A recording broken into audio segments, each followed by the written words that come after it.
इमाम मेहदी की ज़हूर की दुआ क्यों करें? ज़हूर की दुआ करने से हमारे पास क्या फ़ायदा होगा, किस तरीके से हमारा उसमें बेनिफिट है, या फिर कोई ऐसी क्या चीज़ हो जाएगी जो हमको बहुत बेनिफिट देगी, हमको बहुत फ़ायदा देगी, हमारे लिए बहुत ब्लेसिंग का काम करेगी? आखिर वो क्या क्या बातें हैं, किस तरीके से बातें हैं, क्या क्या उसके अंदर ऐसी बातें बताई गई जो कि सही में वाकई तौर पर कुछ ऐसे मैजिकल फॉर्मेट्स हैं जो आप नहीं चाहते होंगे, उन सब पे एक डिटेल वीडियो होने जा रही है। इमाम मेहदी की खुद एक किताब जो है उसके बारे में आपको बताने जा रहा हूँ। क्या वो किताब उन्होंने खुद लिखी है, किससे लिखवाई है, सब पे एक डिटेल वीडियो होने जा रही है। आप वीडियो देखो सामने पर्दा उठा कर आ गए हैदर, अली का जो अली है वो मेहदी जो वली है, जो अव्वल आखिरी है उसी की खुसरवी है, वो है ज़हरा का दिलबर। आगाज करते हैं। तो आज की जो वीडियो थोड़ा सा अलग फॉर्मेट में होने जा रही है। तो आज की वीडियो में मैं बात करने जा रहा हूँ इमाम मेहदी अलैहिस्सलाम ने एक किताब जो है वो उनके इंस्ट्रक्शन पे लिखी गई, उनके फरमान पे लिखी गई। उन्होंने जब जो ऑर्डर किया उसके ऊपर ही एक जो किताब है वो लिखी गई। वो की जो किताब है उसका टाइटल, उसके बारे में डिटेलिंग, उसके अंदर क्या बातें आई हैं, और सबसे इंपॉर्टेंट कि आखिर ज़हूर की दुआ क्यों की जाए, ज़हूर की दुआ करने में आपके क्या फ़ायदे हैं, क्या फ़ायदे हैं, किस तरीके से वो आपके लिए बेनिफिशियल है, उन सब पे एक डिटेल वीडियो जा रही है। तो बात का आगाज़ करते हैं, आपके साथ करते हैं। तो एक किताब जो है वो मैंने खोली हुई है सामने, तो मैं आपके सामने 102 फायदे कि इमाम मेहदी अलैहिस्सलाम की जो ज़हूर की दुआ है वो क्यों की जाए, उसके क्या फ़ायदे। याद रखिए, ज़हूर के फ़ायदे के अलावा भी मौला साहब इतनी सच्ची इश्क मोहब्बत करे कि अगर फ़ायदे हो ना हो, कोई हमको बेनिफिट मिले ना मिले, कोई सवाब मिले ना मिले, फिर भी हमको ज़हूर क़ाइम आले मोहम्मद की दुआ करनी है। ये फ़ायदे तो फ़कत एक आम लोगों के लिए कि हाँ भाई देखो होगी, जब मौला आ जाएंगे तो ये चीज़ें होंगी। लेकिन हम लोग अली से मोहब्बत इसलिए नहीं करते कि हमें जन्नत में जाने का शौक़ है, और अली से हम लोग मोहब्बत इसलिए भी नहीं करते क्योंकि अली अगर को हम नहीं मानेंगे तो जहन्नम में जाएंगे।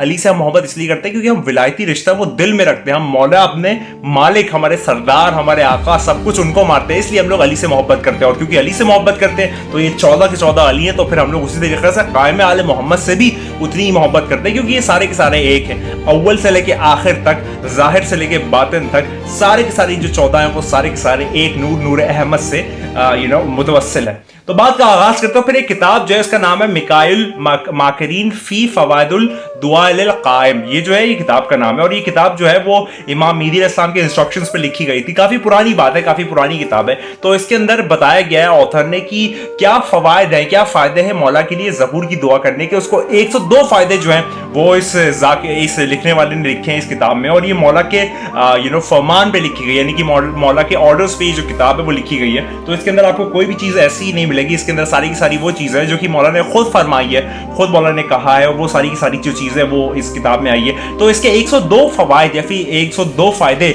जो कि अब आपको मिलते हैं जब आप मौला के कायम की ज़हूर की दुआ करते हैं, वो क्या है वो आपके सामने आज मैं पेश करने जा रहा हूँ। तो अगर मैं पहले बात करूँ और पहले फवायद के ऊपर बात करूँ, हालांकि मैं सारे नहीं पढ़ पाऊंगा क्योंकि वीडियो बहुत तवील और तुरानी हो जाएगी, लेकिन मैक्सिमम जो है वो मैं अपने पढ़ने की जानिब से करूंगा और आपके सामने पेश करूंगा। तो पहला जो है वो ये है कि जितने भी गुनाह है वो माफ कर दिए जाते हैं, और वो काम जो कि मना है उससे आप बच जाते हैं, यानी कि जो कि इस्लामिक पर्सपेक्टिव या फिर शरीयत से मना है, शरीयत मोहब्बती से मना है। जब आप मौला के नजदीक आते हैं, उनके लिए दुआ करते हैं, उनकी ज़हूर की दुआ करते हैं, तो फिर वो वाले काम जो है आप उससे बहुत दूर हो जाते हैं और आपके जो गुनाह है वो माफ होने लगते हैं। ये वाली जो बात है ये पहली बात है। आगे बात करते हैं। इसका एक और रिजल्ट ये है कि अल्लाह की आप बात मानने लगते हैं और फिर सरकार दो आलम सल्लल्लाहु अलैहि वसल्लम की जितनी भी इंस्ट्रक्शंस है उनकी बात मानने लगते हैं, क्योंकि आप उनके आखिरी बेटे को बुला रहे हैं, आखिरी बेटे से मोहब्बत कर रहे हैं, आखिरी बेटे के लिए आप लॉ लगा रहे हैं। तो ऑटोमेटिकली जो है वो खुदा और खुदा के रसूल की रजामंदी जो है वो हासिल कर लेते हैं। ये दूसरा फवायद है। अगर मैं आगे बात करूं तो फिर आप अल्लाह के लॉयल हो जाते हैं और जितनी भी डिस्चार्जिंग कंपनसेशंस है प्रॉफिटहुड की, उसका भी आप ख्याल रखते हैं, यानी कि आप कोई ऐसी बात नहीं करते जो कि नफी करता है सरकार दो आलम सल्लल्लाहु अलैहि वसल्लम की। आप सारी की सारी जो सुन्नत है, सारी की सारी जो उनकी इतरत है, उन सब पे अमल करते हैं, क्योंकि आप अहले बैत को मान रहे हैं, आप जो है साहिब ज़मान को मान रहे हैं, आप इमाम ज़मान को मान रहे हैं। तो ये वाली भी जो बात है वो यहाँ पर आ जाती है। उसके बाद जो है ये जो है इमाम की आने की दुआ करना, इमाम के ज़हूर की दुआ करना, इमाम के जल्दी आने की दुआ करना जो है, ये आपके जितनी भी दुआएं हैं, जितनी भी मुश्किलात है, जितनी भी परेशानियां है उसको हटाता है और आपके लिए ब्लेसिंग का काम करता है। आपकी दुआएं जो है वो पूरी करता है, उसका कंप्लीशन होता है, उसका सेटिस्फैक्शन जो है वो आपको मिलता है। आपके हक में जो भी बेहतर होता है वो सारी की सारी जो चीज़ें वो आपको मुहैया होती है, वो आपको फराहम होती है जब आप मौला के ज़हूर की दुआ करते हैं। तो ये एक और भी चीज़ है जो यहाँ पर फवाद के तौर पर आता है। फिर इंसान जो है वो बहुत ज़्यादा सतर्क हो जाता है, बहुत ज़्यादा इंक्लाइंड हो जाता है, बहुत ज़्यादा अवेक हो जाता है सबकॉन्शियसली, चाहे वो सो रहा हो या जाग रहा हो, यानी कि वो बड़ा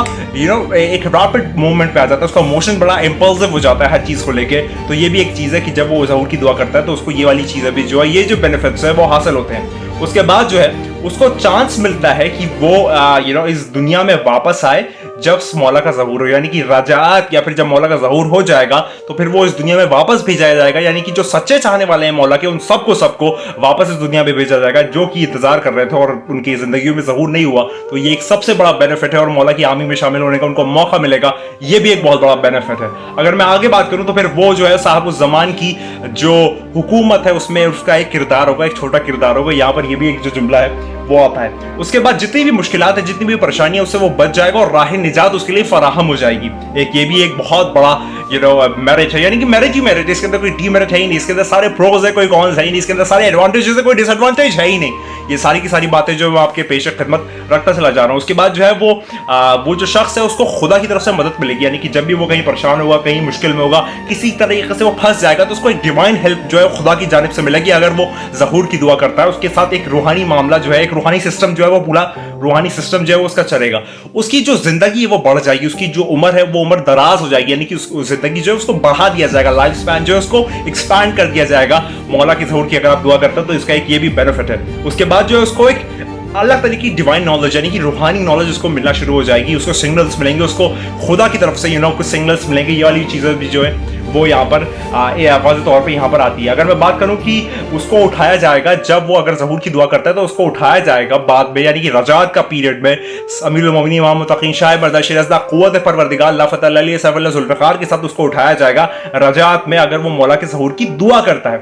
अगर मैं आगे बात करूँ कि जो भी वो दुआएं करता है वो मुजीबुद दावात बन जाता है, यानी कि उसकी दुआएं पूरे होने लगती है। अगर वो इमाम ज़मान इस्लाम के लिए दुआ करता है, उनकी ज़हूर की दुआ करता है, तो उसके जितनी भी और दुआएं हैं, जितनी भी वो किसी के लिए अगर दुआ करते हैं तो वो सारी की सारी दुआएं जो है वो मुकम्मल होने लगती हैं, वो सक्सेसफुल होने लगती है, वो मुजीबुद दावात हो जाता है, यानी कि वो जो कहता है, दुआ जो मांगता है वो मुकम्मल हो जाती है। अगर मैं आगे बात करूं तो उसको सरकार दो आलम सल्लल्लाहु अलैहि वसल्लम और खुदा रब्बुल आलमीन की जो कुर्बत है वो हासिल होने लगती है, और जितनी भी परेशानियां या रंजिश है या मुश्किलात है उससे फुरकत होने लगती है और कुर्बत खुदा होने लगती है। ये वाली भी बात जो है वो हो जाती है, और उसकी जो दुआएं हैं वो जन्नत में जाने का एक बाइस बनेगा, और सरकार दो आलम सल्लल्लाहु अलैहि वसल्लम और उनके अहले बैत के नज़दीक होने का एक सिलसिला बनेगा अगर वो मौला साहिब-उज़-ज़मान के लिए दुआ करता है।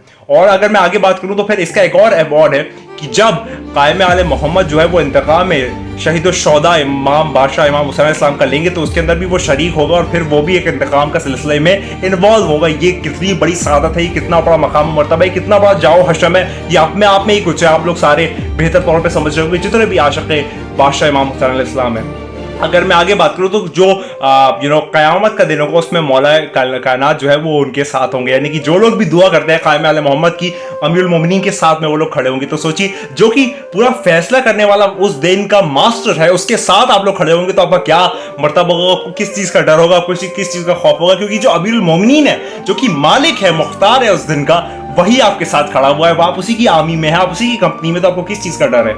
ये वाली बात जो है ये भी एक यहाँ पर बात आती है। उसके बाद जो है एक और जो यहाँ पर एक बहुत बड़ा चीज़ है वो ये है कि जो फरिश्ते हैं, जब भी वो दुआ मांगता है साहिब-उज़-ज़मान के लिए तो फरिश्ते जो है वो ज़मीनों पे आ जाते हैं और उसके इर्द गिर्द घूमने लगते हैं कि जब भी वो चाहता है कि साहिब-उज़्ज़मान के लिए दुआ करे तो फरिश्ते उस पर आते हैं और आमीन कहते हैं। तो ये मैंने बहुत सारे बेनिफिट जो है वो आपके सामने फर्ज दिया। एक और बेनिफिट मुझे यहाँ पर दिख गया है कि जब वो दुआ करता है तो जनाब बीबी पाक सलामुल्लाह अलैहा जो है वो उसकी जो दुआएं हैं उसको फेवर करती हैं, उसको सपोर्ट करती है, उसको कहती है आमीन कहती है। तो सोचिए, जब जो बीबी है, जो हिजाबुल्लाह है, अगर वो कह दें तो फिर क्या मतलब सिलसिला होगा वो मैं बता नहीं सकता। तो इतने सारे जो बेनिफिट्स हैं यहाँ पर मैंने आपके सामने कुछ पेश किए। 102 बेनिफिट्स जो है वो मौजूद है इस किताब में, जो कि यहाँ पर मौजूद है। काफ़ी पुरानी किताब है, दुआ लिल क़ाइम के नाम से, और ये जो है इमाम मीर इस्लाम के इंस्ट्रक्शंस पे ये किताब जो है वो लिखी गई थी, ऑथर ने उसी तरीके से लिखी थी। तो मैंने चाहा कि ये क्यों ना आपके सामने पेश किया जाए और ये वाली बातें जो है वो आमतौर पर पब्लिकली सबको पहुंचा दे, ताकि लोग समझे, जाने, पहचाने कि आखिर साहिब-उज़्ज़मान नरगिस जश्न यूसुफ ज़हरा का इंतजार क्यों करना है, किस लिए करना है। और हम सिर्फ सवाब की जानिब से नहीं करते,